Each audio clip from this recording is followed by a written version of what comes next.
Now I'm back working on the V-dub. Today's project's the camshaft. We need to figure out exactly where we want to cut it off and anything else we need to do to it. Need to cut it off right in this flat area here behind that bearing.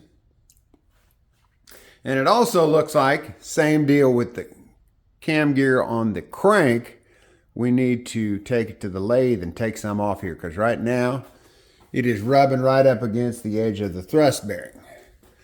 So I'll pull the gear off. We'll take probably 80 thousandths off the back here. And we'll cut it here. And it should set in there just fine. Then we'll get this cam gear off here.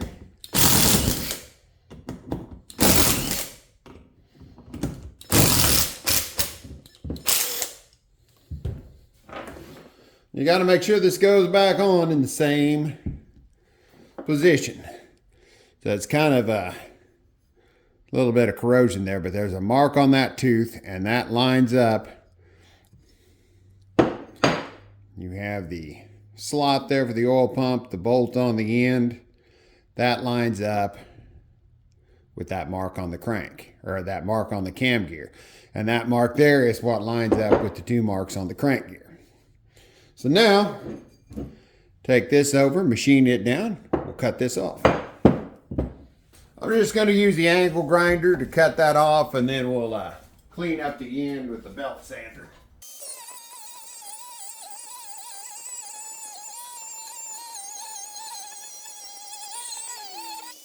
Now we've got a 2-cylinder camshaft. All right, cam gear's in the lathe.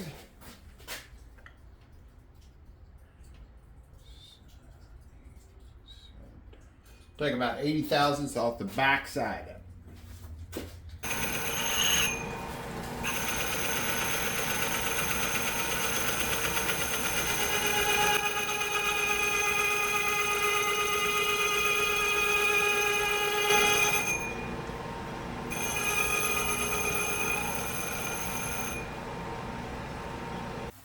Now I'll pull this out and I'll clean it up a little bit with a wire wheel, and we can get back to working on the camshaft.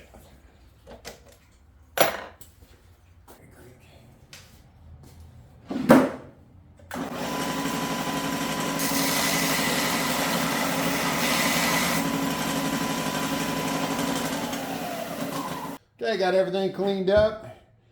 Bolted I've just got this snug down. Bolt on the top. In line with that, lined up with the mark on the cam. So now I'm going to set it in here and see if we got clearance. Got plenty of clearance between the edge of the bearing and the gear. Should, with the thrust washer in there, it should set right about there. So I'm thinking, I'll put the bearings in, time it, and make sure everything clears as it turns in. All right, don't forget to torque your bolts down, 18 foot-pounds. Now we're going to figure out where the bearings go. Now, I've got the case halves facing each other, so it'd be like flop over like that. Some of the saddles have the extra notch for the tab on the bearing. And of course we've got 6 shells, but we're only going to be using 4 of them. And we're moving the thrust is going to be on the front here. So we only have 1 thrust bearing. This is called a single thrust. They only use 1 shell with a thrust lip on it for whatever reason. All the rest of them are just flat. You can get a set that is double thrust that has 2 bearings like this, but the guy at the V-dub shop said unless I was running a big cam, real high RPM, the single thrust was just perfect. So make sure the saddle's all clean, which, well, everything in this case is discolored. Everything is clean. That magnesium just doesn't look it. I'll push that down in there. Make sure it's all the way down.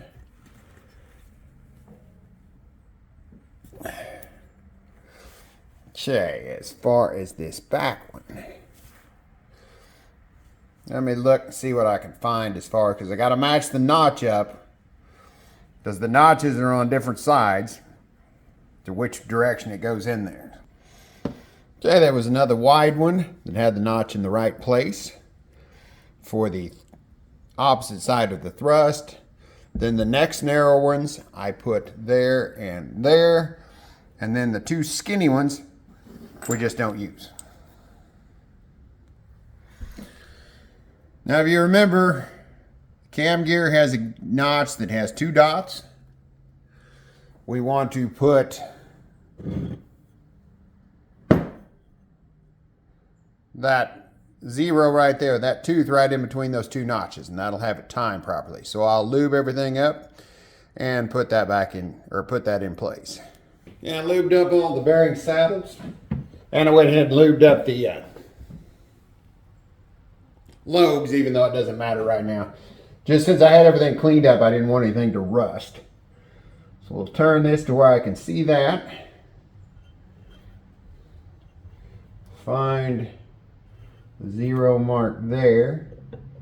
Slide that in there. So the two dots are on each side of the 0. And then we'll just rotate this down.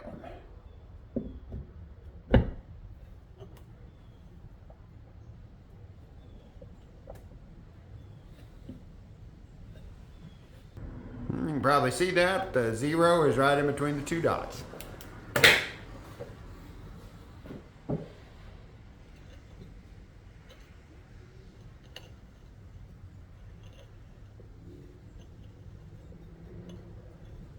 Everything turned nice and smooth, 2 rotations, and the dots are still lined up. So that is all good.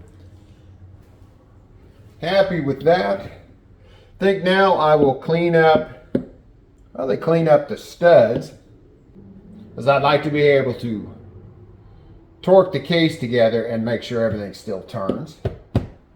Well, the 4 center case studs are installed. Lube up these 2 cam bearings here.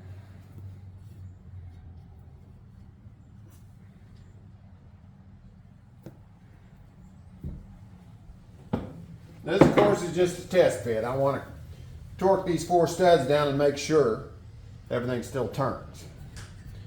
As much stuff has been done to this case.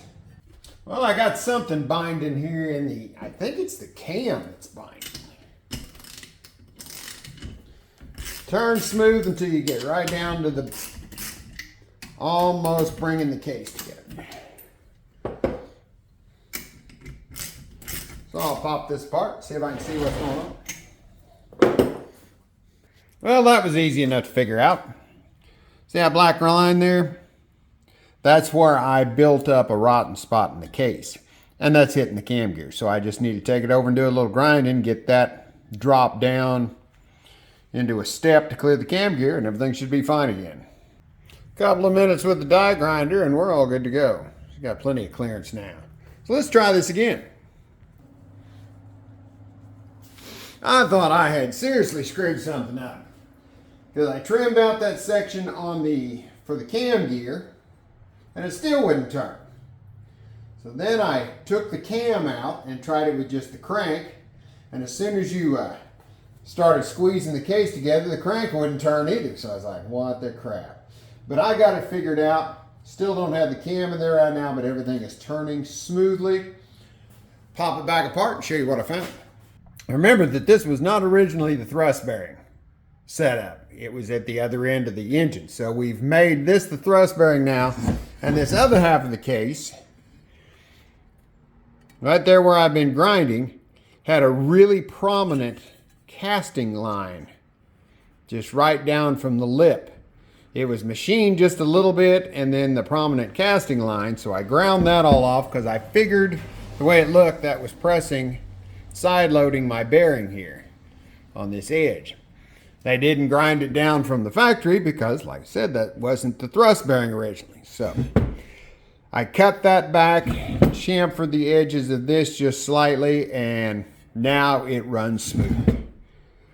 I'll get me a new flap wheel and finish smoothing that out. But right now, let's put the crank in, or let's put the cam back in, and see if everything will turn. Success. Just had a few minor things to tweak inside of it. It turns nice and smooth now, cam's spinning. I checked the in play, the dial indicator. She's right at 4 or 5, in the 4 to 5 thousandths range, just like it should be.